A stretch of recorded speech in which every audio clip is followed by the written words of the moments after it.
सहनाववतु सहनौ भुनक्तु सह वीर्यङ्करवावहै तेजस्विनावधीतमस्तु मा विद्विषावहै।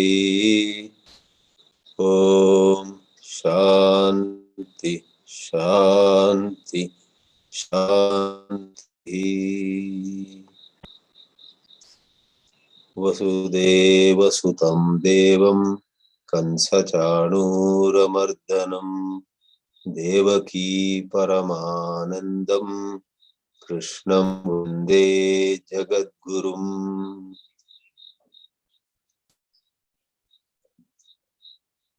We have been into this third chapter and we entered the third shloka.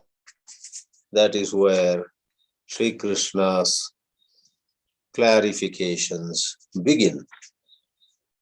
The first two shlokas were Sri Arjuna's questions, his humble submission that he is very confused why on one hand walking away from this field of action which is bound to be limited.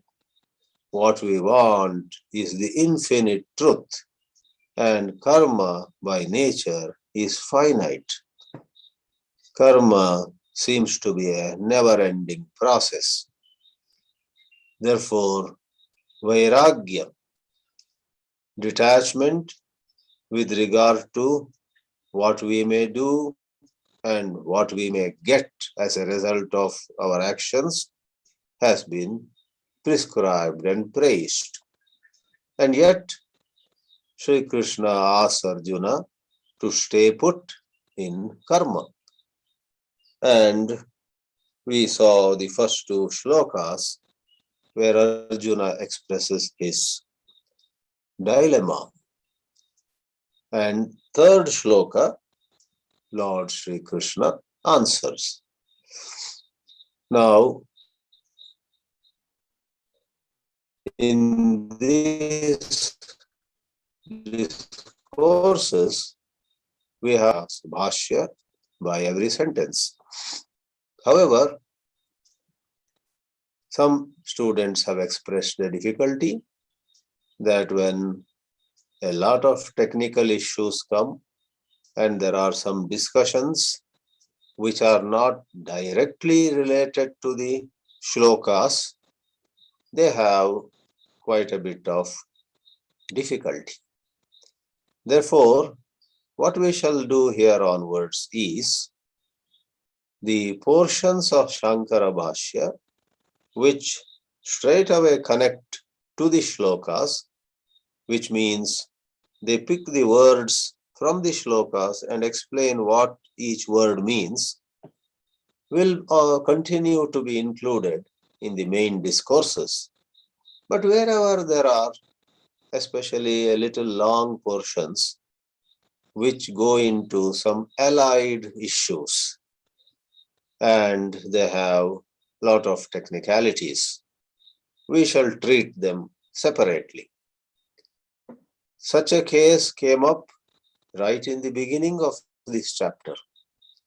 About 10 paragraphs in the publication I have in my hands, going into questions, answers, again some questions on the part of the imagined opponent, clarifications by the Siddhanti, and objections to the clarifications made by the Siddhanti, and so on.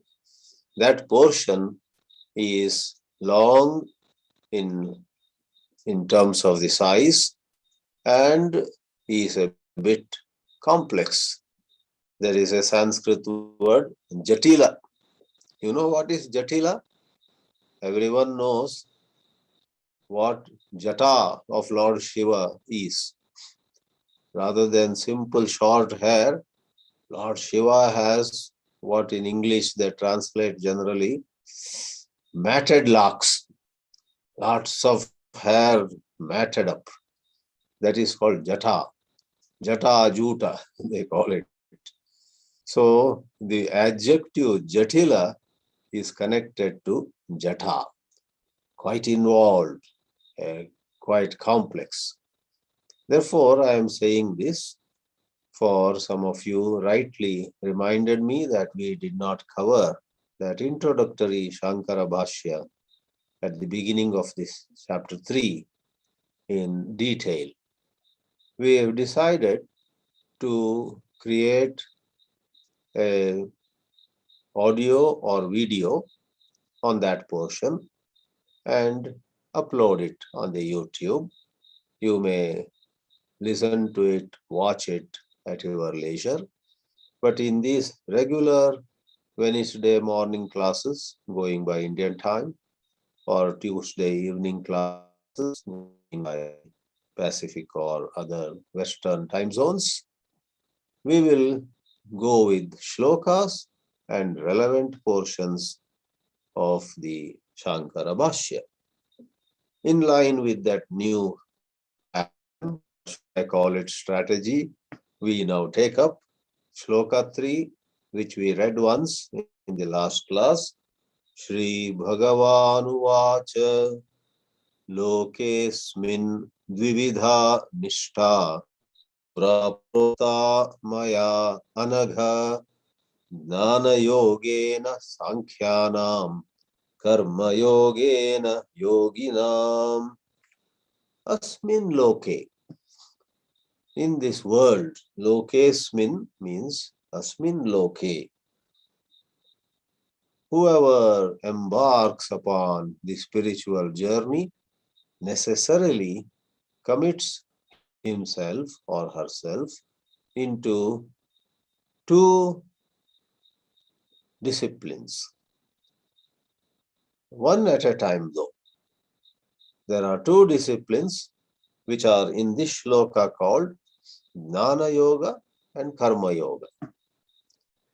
It is in a way as simple as how a student, a daughter of somebody, let us say, either joins high school or joins college.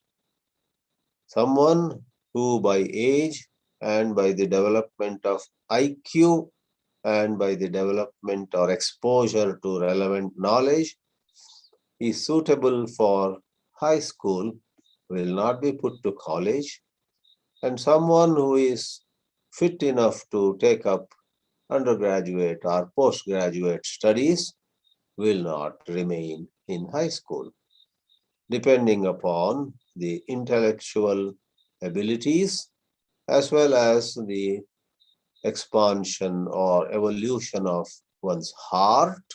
One has to study at a level that is appropriate.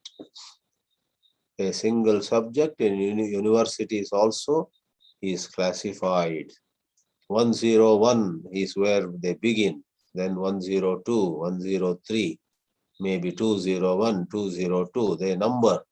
Mathematics 101, and then there is mathematics 701 probably, advanced mathematics. You can't begin with 701 and then go to 102.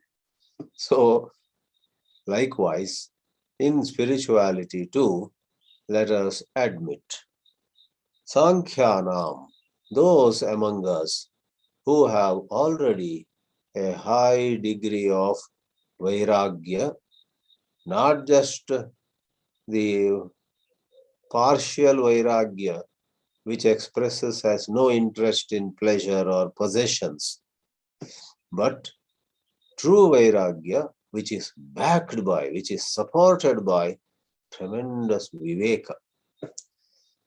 I'm sorry to say, at times I meet some sannyasis and I myself envy them in a way. For a while, later I realized nothing to envy them. Why? They have a partial vairagya. They are not interested in good food. They don't even sleep on proper bed, and they keep away from money and matters of the world, and they sleep so less. They get up at 3:30 a.m. or so, So looking at such things, some of us who are intellectually more active feel envious. Oh my, what a tremendous amount of self-control it appears. But later on you interact with them, their mind is dull. They have no interest in philosophy. They have as though driven themselves into a hole, as the idiom goes. Somehow their purva samskaras or some company, some association, somewhere they met some Babaji and they left everything and practiced sitting quietly with eyes closed, not eating, not drinking, not meeting people. They practiced it. That kind of cultivation, you know, leads them nowhere. That is not true Vairagya. Then you will only get into passing phases of stillness, but deep inside you are not free. We are talking about moksha. While it is definitely good to get up at 3:30 or 4 a.m. every morning, there was news yesterday that Tim Cook, the chief executive of Apple, begins his day a little before 4 a.m. And 4 a.m., some 2 hours, he goes into the emails that customers write to Apple, maybe to his CEO's desk. And then he doesn't himself answer, he doesn't have to, but he then sends it to appropriate departments to answer those queries. Interesting. Generally, we have a picture of the West as interested in enjoyment and so on. That cannot apply to working people who work hard, who are entrepreneurs, who are great achievers. They are not into enjoyments. They work. They're very industrious. But really, we in the East we do not imagine that these Silicon Valley executives would start their day at 4 a.m. Our imagination normally is that is for yogis, that is for spiritual aspirants, rishis and munis and swamis and so on, lamas. But it was heartening to read in the news yesterday, on the media somewhere, Tim Cook, the CEO of Apple, getting up at 3:50 or so and starting his work at 4 a.m. day after day. That is his routine. Wonderful. So, all that is most wonderful, but as Bhajagovindam has a line, Jnana Vihinaha Sarvamatena Bhajatina Muktim Janmashatena. While certain ability to keep away from sleep or enjoyments or comforts, etc., is enviable unless one is into viveka. One has to go into the question, who am I? Who am I not? Who I am is Atma. Who I am not is Anatma. In order to do Atma Anatma Viveka, our intellect has to be sharpened, and that involves Viveka. If at the very sight of money or woman or some big house or some wonderful delicious food, we are to just close our eyes and turn away, that won't take us to liberation. Maybe it has its place at a certain phase of sadhana, but eventually, whether there is the prospect of pleasure or not, whether there is the prospect of making a lot of money or not, without turning away from them nor getting into them, we need to have the ability to put them in their proper place. Yes, this wonderful 7-bedroom house in a posh area of the city is marvelous, but my goal is different. If I have to go visit somebody there and he takes me around the beautiful mansion, I will gladly go and see and compliment the owner. Congratulations, you got such a beautiful house in this part of the prosperous city. God bless you. Then I walk away. I don't cling to it. So to face objects, to summarize the matter, and not get caught in them, to see pleasure prospects and not to get caught in them, that requires viveka. Therefore, true vairagya is different from that kind of partial vairagya I described before. The partial vairagya cannot take one to liberation. One has to study, receive spiritual instruction from a competent guru, reflect upon those teachings, and get out of rigidities at some point of time. All rigidities, all labeling, this is good, that is bad, this is right, that is wrong. The mind tends to be stuck in certain labeling, putting things in two boxes, whereas at the higher phase of spiritual journey, you have to get out of all those boxes. Neither good nor bad. There is something which is above dharma and adharma. Moksha requires that intelligence. And some in this world exist who have that kind of sharp, observation. They are able to distinguish what is in the domain of duality and what is above that domain. They are Sankhyas, and they have to engage single-pointedly in Vedanta studies. Most of us are not yet there. For them, Sri Krishna says, Karma Yogena Yogina. We are called yogis, not because we are accomplished yogis, but in the present context, we are yogis because we belong to Karma Yoga, members of the camp who need to do some more selfless service. Just as a student studying medicine, a medical student, is called, he is a doctor in our house. He is yet to become a doctor, but they start calling him doctor. So eventually he will become a doctor. So yoginam, karma yogena. How nice. Now to quickly see what Sri Krishna says, what Sri Shankaracharya says. The first paragraph we saw, Brahmacharya ashrama deva krita sannyasana Vedanta vijnana sunishchitarthanam paramahansa parivrajakanam brahmani eva avasthanam. The compliments that Adi Shankara pays to people who belong to Jnana Yoga are indeed rich, indeed very generous. These are already established in Brahman, meaning they already have a powerful intuition. They have got a sense of it.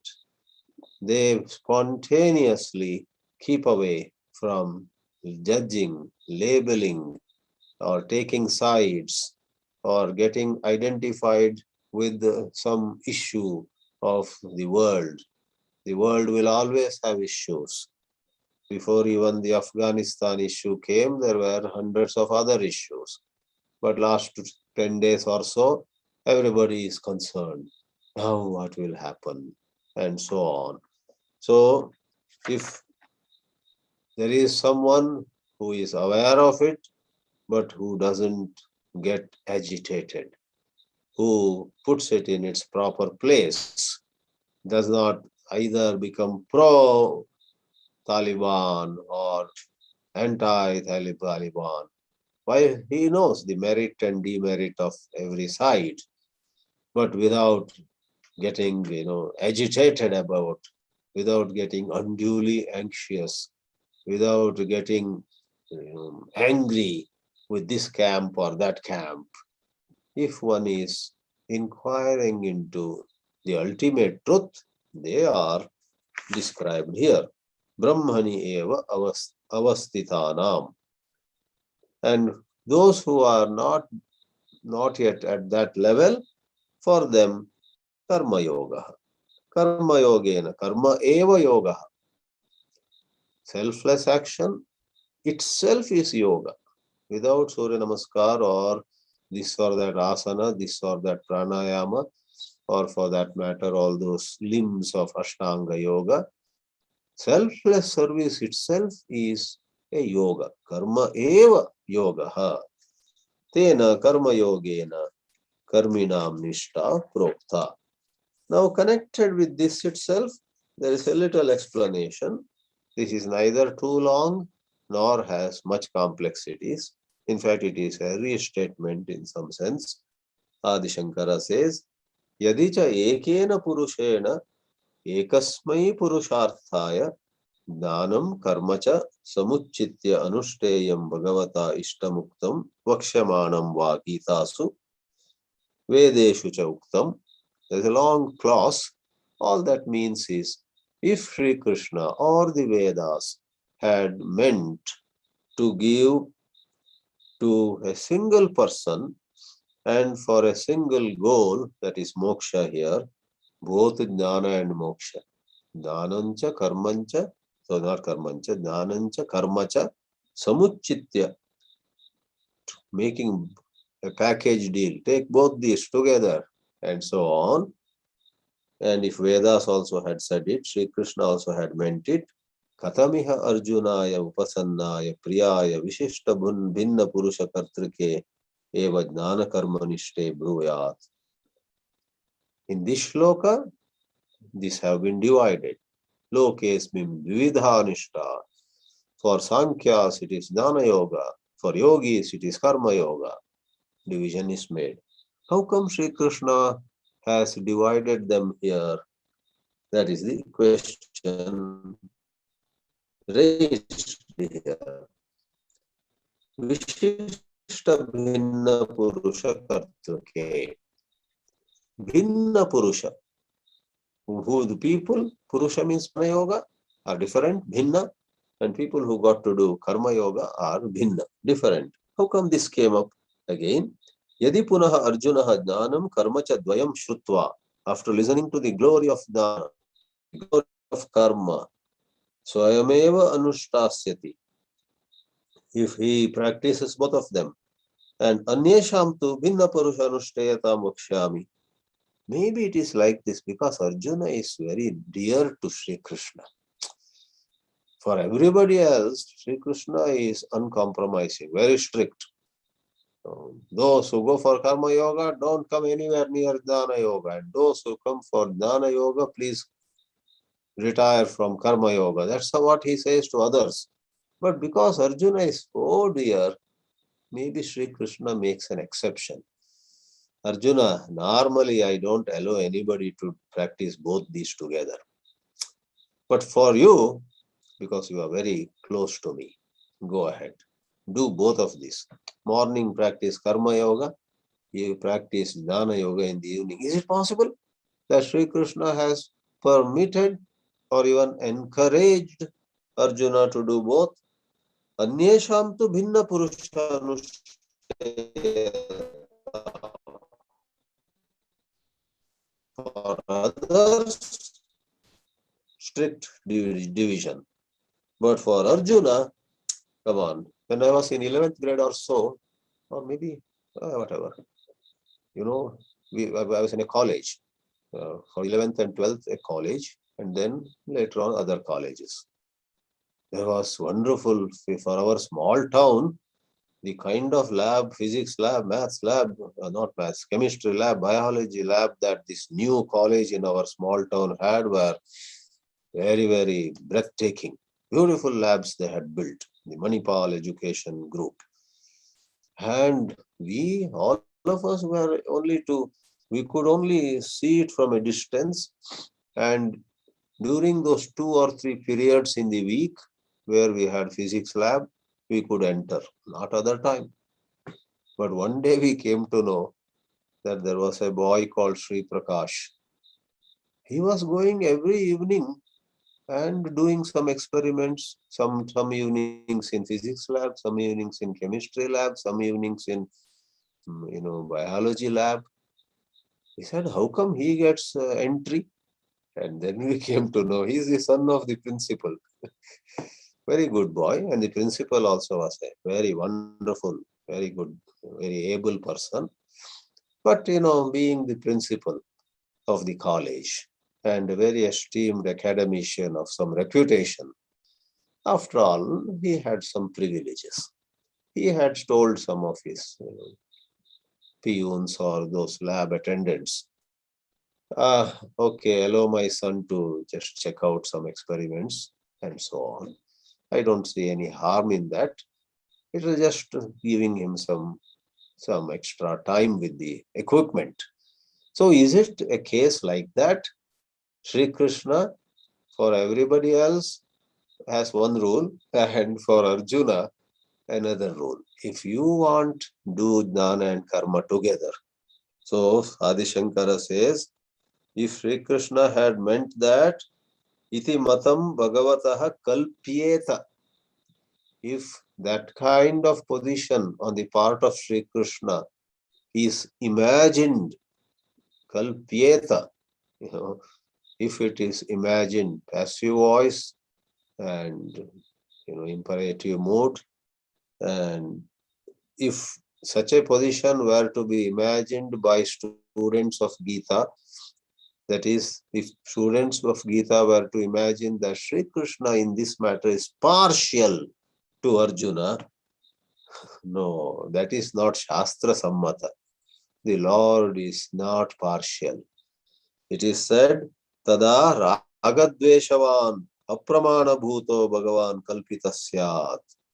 To think of Sri Krishna as making special exception to Arjuna in this matter in no way compares with the principle of that college I referred to, allowing his son to use laboratory for a couple of hours in the evenings. That is a peanuts affair.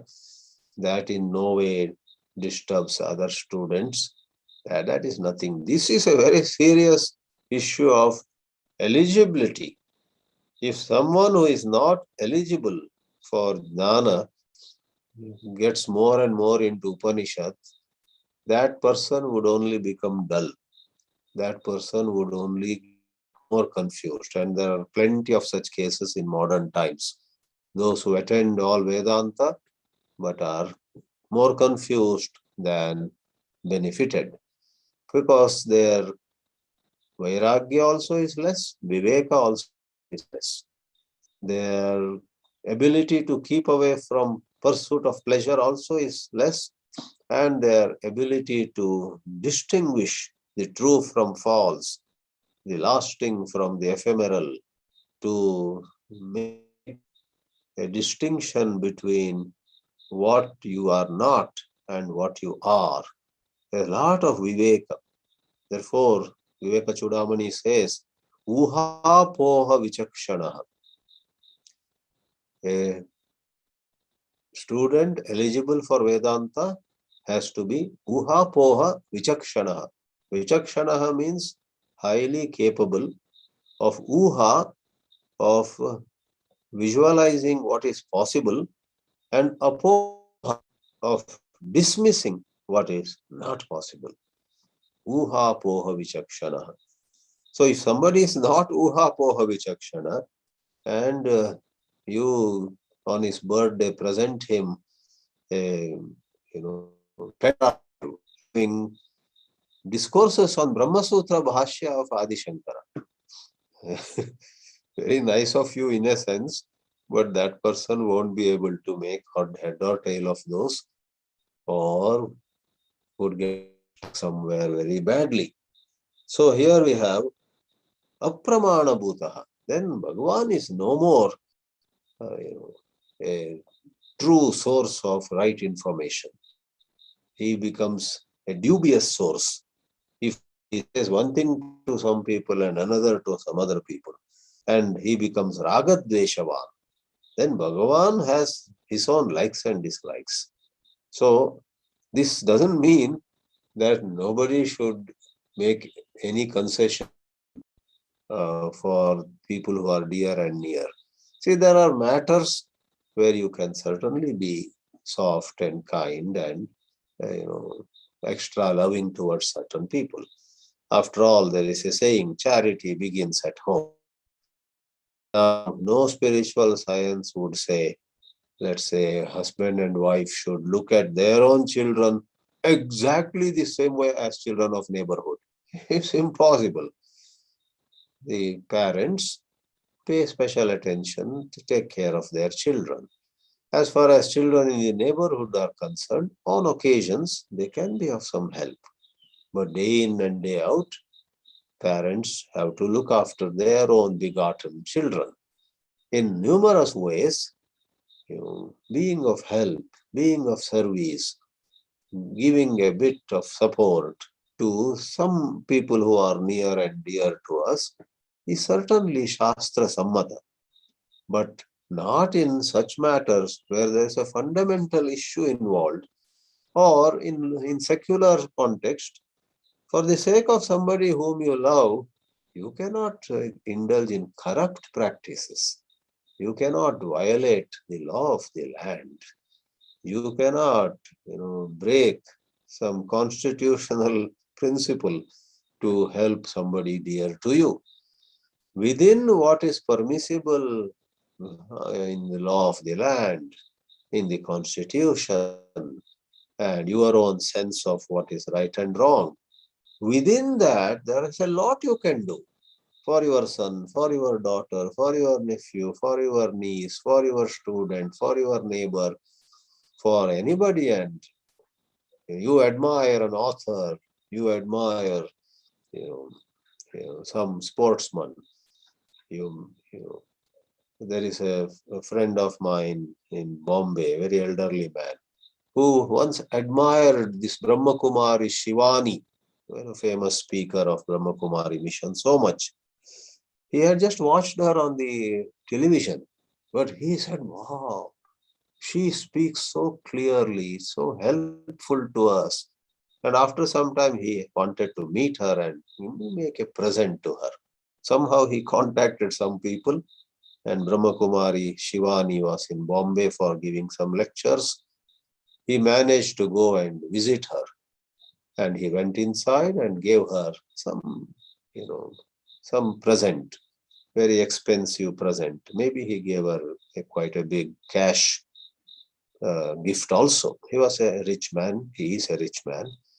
And she very gracefully accepted it, talked to him for half an hour. He came back very happy.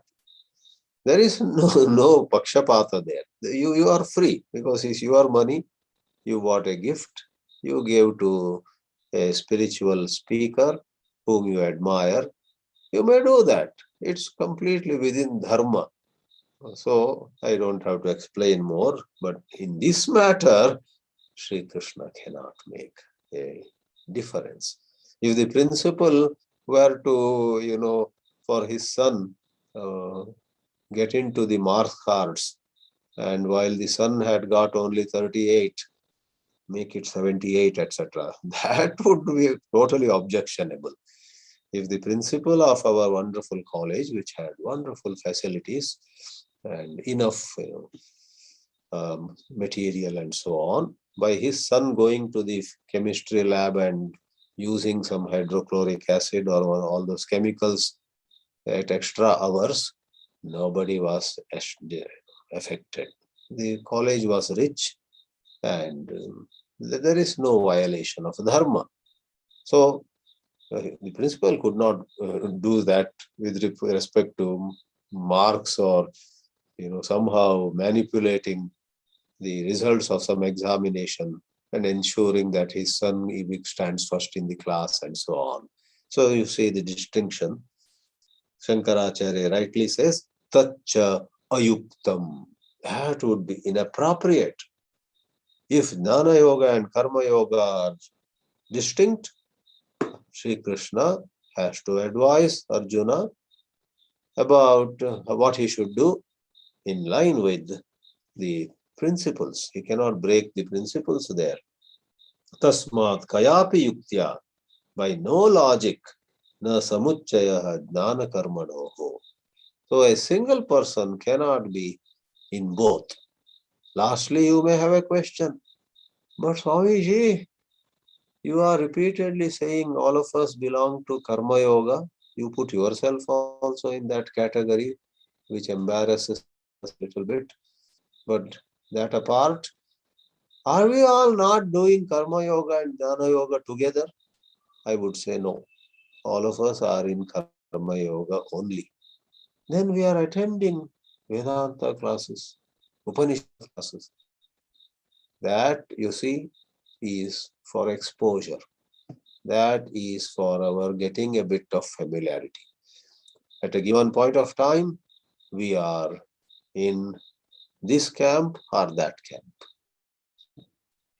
Only when there is a certain ripening of Vivek and Vairagya, you would actually be in Jnana Yoga. Right now, no harm in this Kali Yoga especially, no harm getting some exposure, enjoying certain beautiful teachings of the Vedanta, enjoying those pointers to what the pure self is. No harm in that. And don't worry, the laws of nature will take care of everything. The laws of nature and the laws given by the Shastras would protect you, would ensure that you will not suffer. One is for actual commitment, that is where we are, Karma Yoga, and another is like in universities, they have two kinds of courses, credit courses and audit courses. That's the language we had many decades ago. We had, say, some 6 or 7 subjects where they will all come in the marks card with either how many marks out of 100 or A, B, C, A plus, B plus, etc. Then there were a few courses. The marks card at the end of the semester may show it, but it will only just write one word. He also audited such and such course. Some of us were charmed by what we heard about some professor, that he is a world-renowned person, and he is offering that basic course in that subject, though it is not part of our curriculum. If it doesn't clash with our timetable, why not go and hear him? So some of us had gone. I remember I went to some classes there was a very famous, professor in IIT Madras, Radhakrishna Rao, and I attended a few of his classes and truly admired. But I neither had the focus nor the discipline to completely attend all his classes. A few I attended, I said, no wonder. He communicates so clearly. And he teaches with such joy. And for some of us from Karnataka, there was an additional, reason to attend. He was from our own Mysore, teaching there. So different people used to audit. Okay, why did I say this? When we, going by our adhikar, by our eligibility, belong to Karma Yoga, if we attend a lot of Vedanta classes, we are auditing Vedanta. Karma Yoga is our credit course. That's what decides whether we pass or fail. This is good. And maybe eventually, when you have the necessary Viveka and Vairagya, when you clearly see, as Mundakopanishad says, na akritam kritena, by any amount of karma, that which is not the result of karma cannot be got. That which is not the effect of a cause cannot be attained by doing this or doing that, even if it is a dharmika karma. So if you see very clearly, parikshya lokan karma chitan brahmano nirveda mayat. If you and I have attained nirveda, which means vairagya there, then the story is different. But very few in this world, in this Kali Yuga, are endowed with so much of vairagya. Now, lastly, in this paragraph, there's one more paragraph of this shloka. Sri Krishna had said the shloka.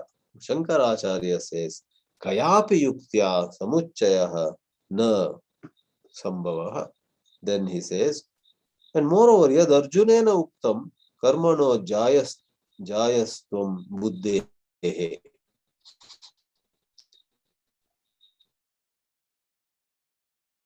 Please don't split it as jayaha, tvam, you.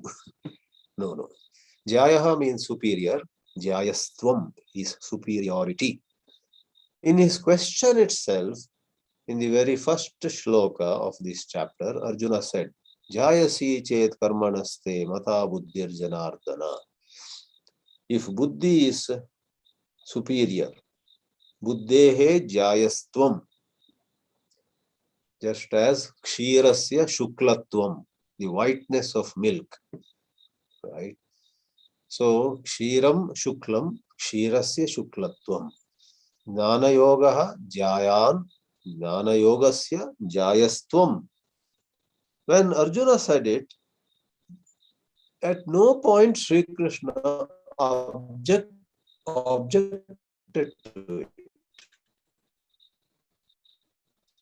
Sri Krishna did not say, wait, who told you Jnana Yoga is superior to Karma Yoga? You are mistaken. And that fact that Sri Krishna did not object to Arjuna calling Jnana Yoga superior and Karma Yoga inferior is expressed by Shankara in his Bhāshya in a single word. Perhaps in your book that you have also, it is a separate sentence. Anirakaranat. This is the beauty of Sanskrit. Nirakarana means dismissing, objecting. Objecting. Like suppose somebody comes to you and says, all said and done. Those who live in the West, UK or USA are more blessed, isn't it? We who live in India are unfortunate people, isn't it? Now you will object if you know the facts and figures. You say, you can't say that. Hold on. No doubt the standard of living is better in the West. But you can't make a sweeping statement. Lot of people, even in a village in India, are happier than many who might be living in Manhattan or some fancied places, posh areas of big cities of UK, US, Gulf countries, etc. So you will object. You will say, we do hold in awe the wonderful materialistic development of the West and many other countries, Singapore and so on. But don't, for heaven's sake, don't say that people in our country are unfortunate, etc. It doesn't have to be. There are lots of people in developing countries, amidst the din and roar, amidst the confusion and chaos maybe in their towns and cities, they live quite an orderly life. There is love, there is peace, there is happiness, there is joy, even in the struggles that they go through. Won't you object like that if somebody makes a sweeping statement, right? There are many things where before even taking up anything, you first object. So, Sri Krishna did not object. Nirakarana would be objecting. Anirakaranat. Bhagavata asmin vishaye anirakaranat. That further strengthens the position that it is indeed a matter of above and below. Though this is quite an involved issue, in 5th chapter, Lord Krishna himself says, those who think Jnana Yoga is different and Karma Yoga is different don't know anything. Sankhya Yoga pratak balaha pravadanti na panditaha. There is a statement. We will examine it. When Lord Krishna says they should not be regarded as different, there is a different angle of seeing the two, and this context is different. But otherwise, now, tasyasya jnana nishtayaha sannyasinam eva anušteyatvam. Jnananishta is only for sannyasis to perform. I'm sure some of you will again ask today also the question, does sannyasa mean external sannyasa or a certain inner sannyasa? And I will once more say the inner one is good enough. Inwardly, if truly, I will add the adverb, truly, if truly you are unattached, like King Janaka. King Janaka is a rare exception. Mostly people who have to run a house, handle property, manage their bank balance, ensure things for their children, grandchildren, etc. 999 out of 1000 cannot be sannyasis. With all that, what they call in Hindi, janjat, with so much of vyavahara, it's rather difficult. 999, So I remember years ago, probably as early as 87 or so. Yes, I went to Ramakrishna Ashram in Bangalore. That time there was and the Ramakrishna Mission has always had very eminent Swamis. And one eminent Swami there was Swami Purushothamananda, who later got transferred to Belgaum and finally he passed away in Belgaum. Great singer, great writer, very wonderful Swamiji. So perhaps that was the only time I met him face to face, sat with him for some time. And I was just sitting without asking anything. Somebody came, a Grahastha came and said, Swamiji, I don't think any sannyasa is needed. I want to ask you, like King Janaka, can we not remain children, grandchildren, property and everything? But like King Janaka, can we be inwardly on a higher level? And that's Swami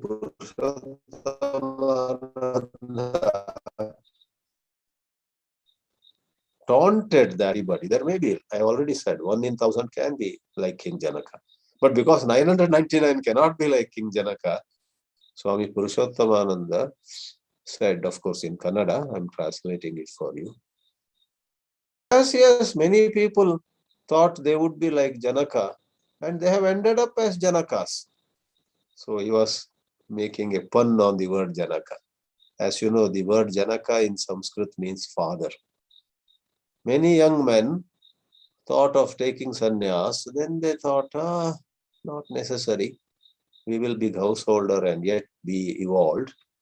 And then they became father of children, grandfather of grandchildren, and so on. So he taunted them. Of course, being a father is not a problem, but see, you have to see the context. In that context, what Swami Purushothamananda meant was, many people dreamt of being detached amidst all worldly responsibilities, but a lot of them got attached. Because to be free from worldly attachments is extremely hard.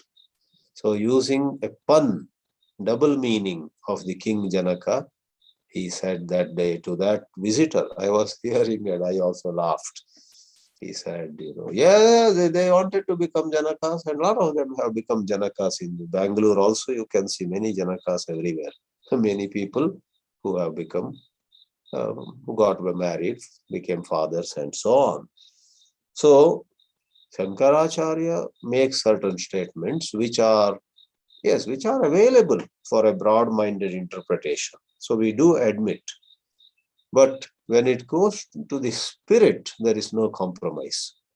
Whether you are a father and a grandfather and all this, suppose in your heart, if the question is, should I have detachment in my heart?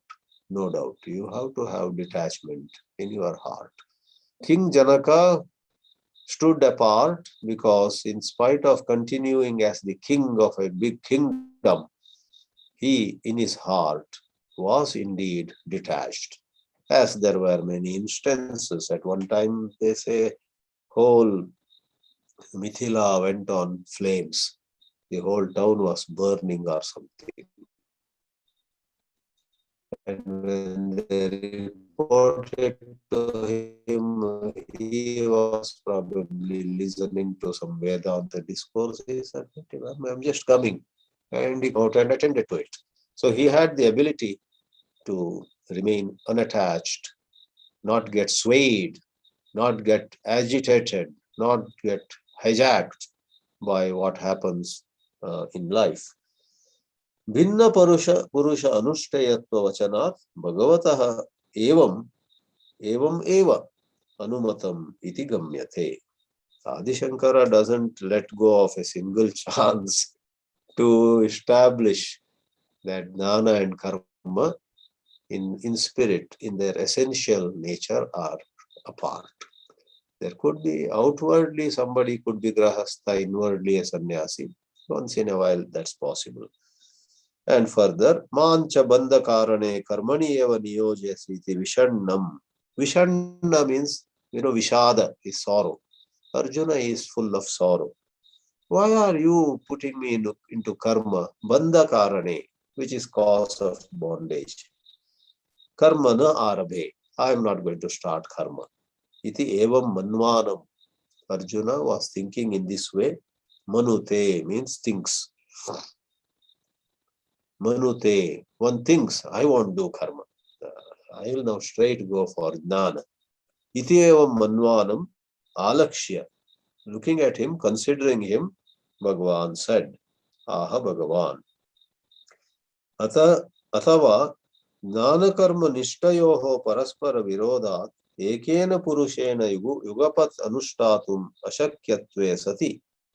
Itaretara anapekshayoho eva purushartha hetutve prapte. Quite a long sentence. Karma nishtaya jnana nishta prapti hetutvena purushartha hetutvam na swatantrena.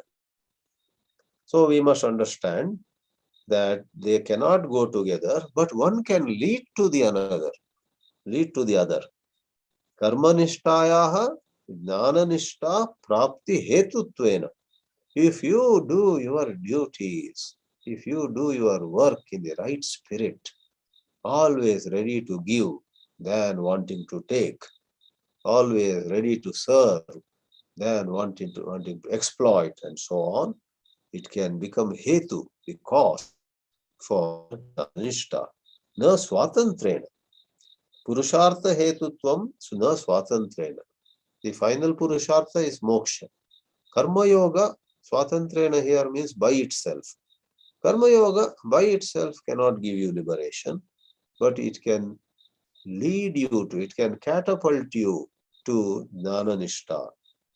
Whereas jnana nishta itself, jnana nishta tu karma nishta upaya labdhatmika sati, having karma nishta as an upaya, a means to arrive there. Once you arrive at jnana nishta, swatantrena purushartha hetuhu. Jnana doesn't need any joint operator. Jnana by itself, jnanad evatu kaivalyam, as the statement goes. Hetuhu anya anapeksha. Look at the word there. Without requiring anything else. Anya anapeksha ityetamartam pradarsheshyan aha Bhagavan. Therefore, tirelessly, Sri Krishna on one hand and Shankaracharya in his commentary on the other come down on one point, that at a given time one must realize where one is and do such things by which, as they call it, there is progressive movement towards the final goal. Uttarottara, they call it Uttarottara Pragati. Uttara means further. Uttarottara means further and further. Uttarottara Vikasa, Uttarottara Abhivriddhi, Uttarottara Pragati, and so on. This is the purport of all this discussion.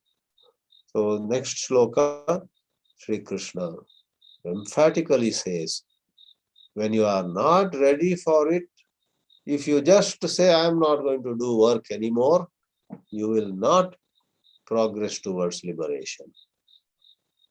Na karmanam anaramba. If you just say, I'm not going to do, like going on strike, if you do that, it won't lead you to liberation. Om Namo Bhagavate Vasudevaya.